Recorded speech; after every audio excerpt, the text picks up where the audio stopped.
Okay, so the final type of damped free vibration is when zeta is less than 1. This is what we call is the underdamped system. Now we know that the in this case this the radicand which is um, the term under the root zeta square minus 1 is negative. And recalling that the we know that e power a plus b is equal to ea plus ea times eb. So then we can write. So in this case, we know that the solution of the system is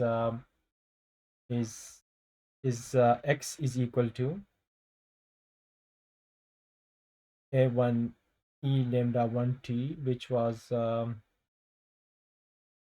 and plus theta square minus 1 omega nt, and then plus a2 e power minus zeta and minus zeta square minus 1 under the root omega nt. This is the this was the solution of the system.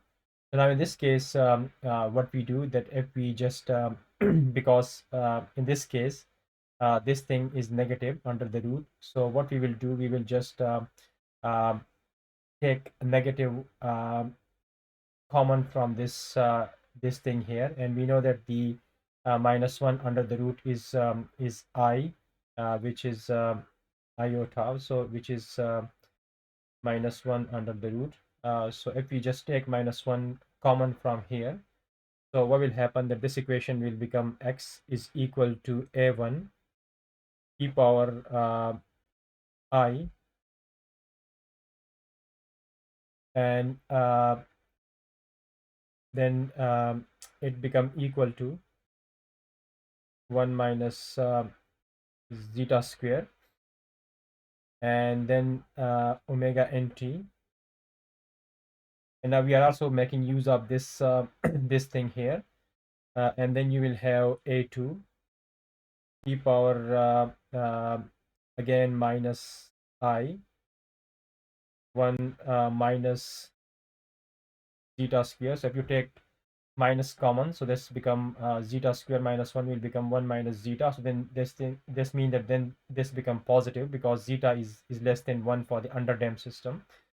And we will also need to multiply with this term here, which is this minus zeta. So minus zeta omega nt. So this become the equation for x here, and we know that I is equal to minus 1 under the root. Now it is convenient to let the new variable. So now if we just replace uh, this 1 minus zeta square omega n by omega d. So omega d, if we just replace this by this term here, so this x will become equal to a1 and e I omega dt, and then it will become a2 e power I minus I omega dt, and then here we will have e zeta omega nt. We just replace here omega d by 1 minus zeta square omega n. So this become this equation now here. We replace 1 minus omega n 1 minus zeta square by omega d here. Now we also know from mathematics this equation here, which is what we call is the Euler formula. And according to the Euler formula, if you have e plus minus ix, this will become equal to cos x plus minus I sine x. So now we can just replace this equation by this equation here. So then x will become equal to a1 cos omega dt plus I sine omega dt. This become a1, and then you will have a2 So again, for A2, it will be the same equation, but with negative sign. So cos omega dt minus I sine omega dt, and then whole multiply with e power zeta omega nt. We end up with this equation here. Now we can further simplify this equation, so then it will become equal to, so a1 plus a2, and because it's cos omega dt, and plus I a2, a1 minus a2 here, sine omega dt.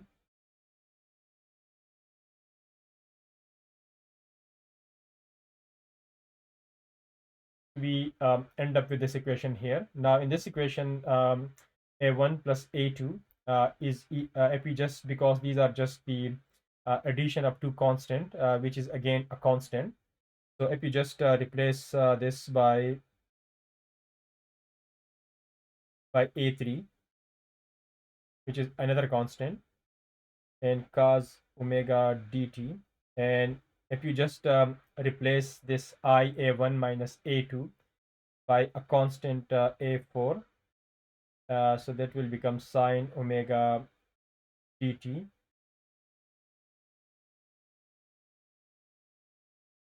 So we just replace here. You can write here that where a3 is equal to a1 plus a2, and a4 is equal to a1 minus a2. We just replace a3 by a1 plus a2 and a4 by this equation here. So we get this. This is now the solution of the response of a system, which is the displacement in terms of these constant and omega d and omega n and zeta. Okay, so now the sum of two.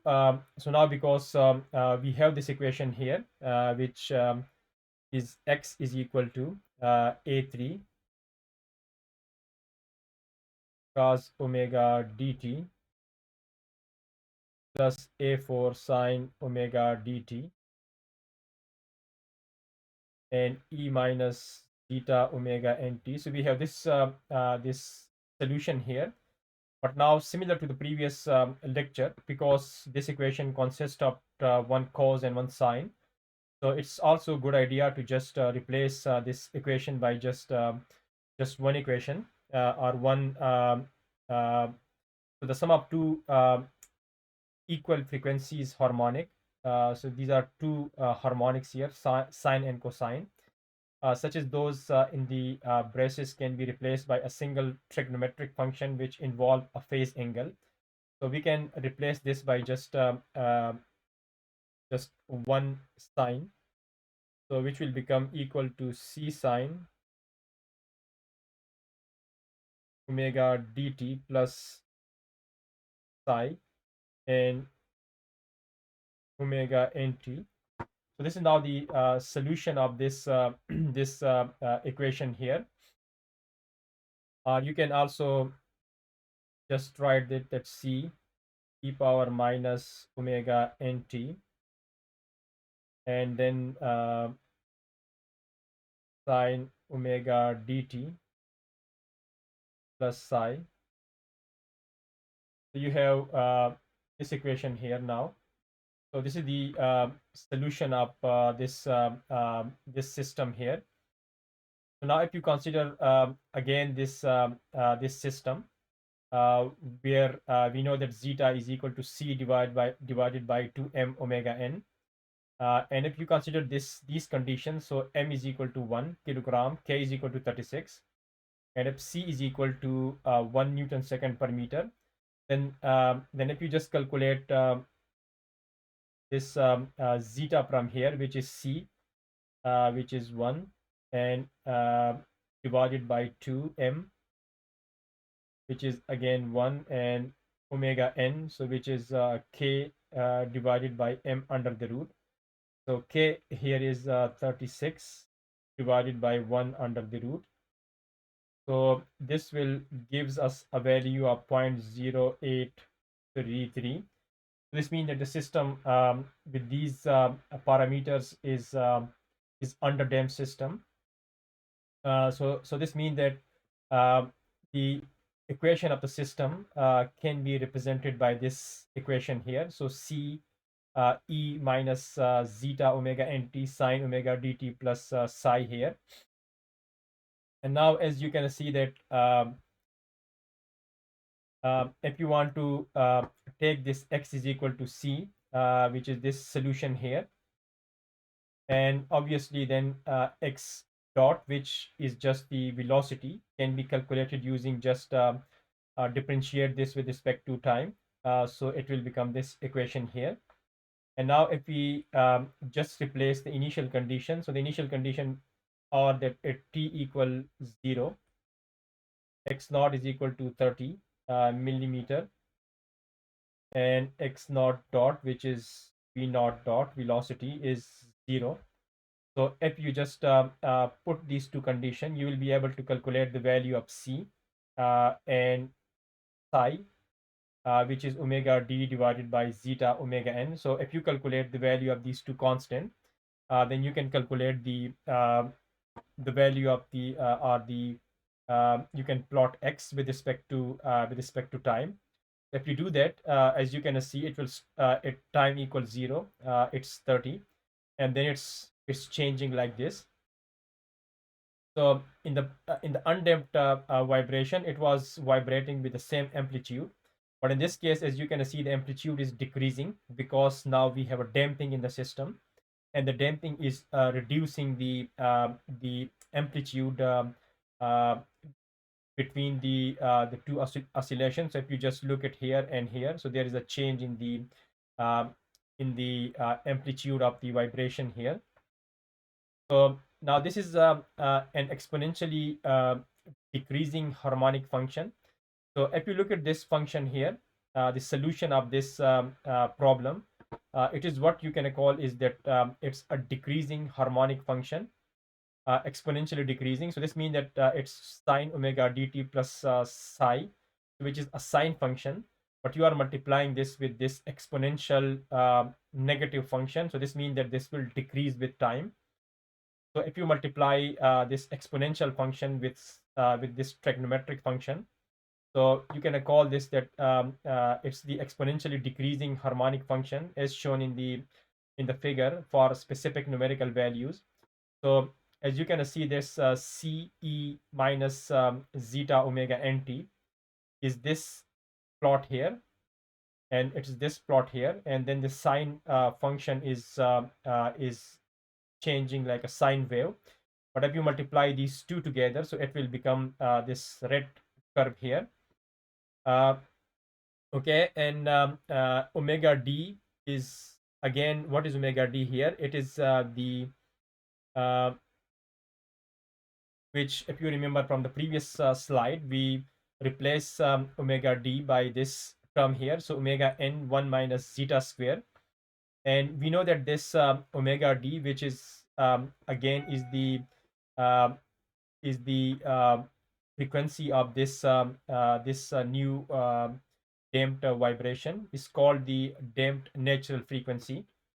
Uh, and again, the damped period is given by, so now in this damped case, you can say that Td is equal to 2 pi omega d. So it's the same equation, but you just replace n by d for the previous case and this case. So this become equal to 2 pi divided by omega n. If you just want to replace omega d, so it will become this thing here. So uh, this is the time period of this case here. So from here to here is the time period. Okay, so now if you want to compare the motion of different type of damping, so far we discussed one case is when zeta is equal to 0, so this is undamped system, and zeta is less than 0, which is the underdamped system.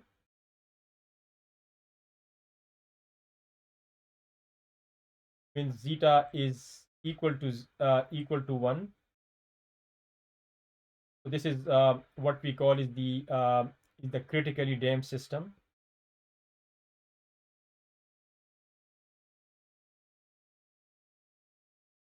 And when zeta is greater than 1, this is what we call is the overdamped system.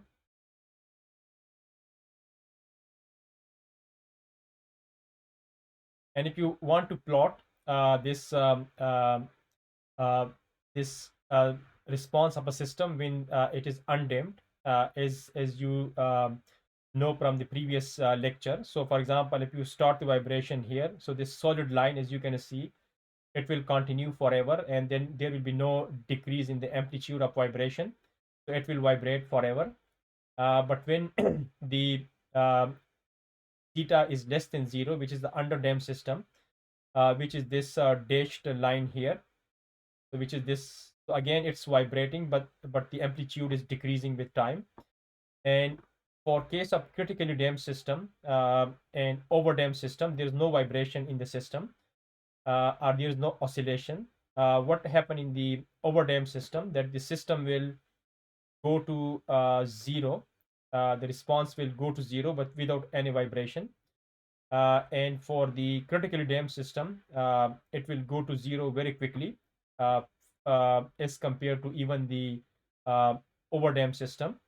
And similarly, as you can see, in case of overdamped system and critically damped system, the system is not vibrating, so there is no uh, frequency and there is no time period associated with these. In case of undamped system, which is this case here, so this is undamped system.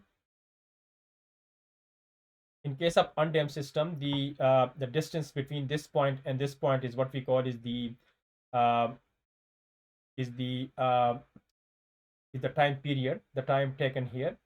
And here you can write that it is 2 pi divided by omega n, so it's one cycle.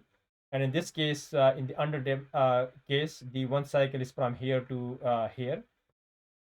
So this is how the four type of vibrations look like. Okay, so this is the end of today's lecture. So just to summarize, so in many practical systems, the vibrational energy is gradually converted to heat or sound. And we discussed different type of dampings. One was viscous damping, Coulomb or dry friction damping, and the final type was material or solid or hysteretic damping.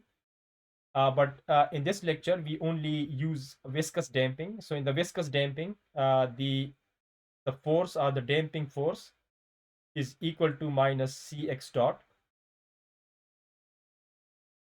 Okay, so then the damped free vibration, then we consider this system, which is we call is the damped free vibration, because in this case there is no vibrating force, which will increase the magnitude of the amplitude of the vibration. But once you give it some initial velocity or displacement, then it will vibrate on its own, so therefore we call it free vibration. And the magnitude of this fd is minus cx dot, and it's proportional to the velocity of the mass. So this is the free body diagram of this system here. So you have kx, cx dot, and mg and n. But obviously the body is moving only in x direction, so we will write the equation of motion in x direction. So minus kx minus cx dot equal to mx double dot. And then you can simplify this to be mx double dot plus cx dot plus kx equals 0. And here we are introducing this term, which we call is zeta. And zeta is c divided by 2 m omega n. And this zeta, if you just replace this in this equation here and you simplify this equation, so it become equal to x double dot plus 2 zeta omega n x dot plus omega n square x. Now this is the equation of this damped free vibration. Now we need to solve this equation of motion. So we consider here three cases based on the zeta. one was overdamped system. So for the overdamped system, our solution was this one, because here lambda 1 and lambda 2 were two distinct and real roots, and therefore you have a1 e lambda 1t plus a2 e lambda 2t. And because we know the value of the lambda 1 and lambda 2, which were the roots of the characteristic equation, and the value of lambda 1 is this one and lambda 2 is this one. So this was for the overdamped system. Now when is zeta equal to 1, the system is what we call is a critically damped system. And for the critically damped system, because the lambda 1 and lambda 2 are both equal to minus omega n, so therefore you will have to write the equation in this form. So a1 plus a2t e minus omega nt. And in this case, obviously, zeta is c divided by 2 m omega n equal 1. So if the system is critically damped, so the zeta is equal to 1. And then this c is what we call is cc, or the coefficient of critically damped system here. So from here we can calculate cc, which is 2 m omega n. And finally, for the underdamped system, we have the equation or the solution in this form here. You have c and e minus zeta omega nt sine omega dt plus psi here. And omega d is what we call is the frequency of the natural frequency of the damped free vibration, and which is omega n 1 minus zeta square. And you can also calculate because the underdamped system is vibrating, but obviously the amplitude is decreasing with time, so it should also have some time period of the vibration, but this is called is the damped time period, which is again 2 pi divided by omega d, or it will become equal to 1 minus 2 pi omega n 1 minus zeta square. So this is the end of today's lecture. But just to reiterate that the overdamped system and critically damped system will not vibrate. The underdamped system will vibrate, but the amplitude will decrease with time here.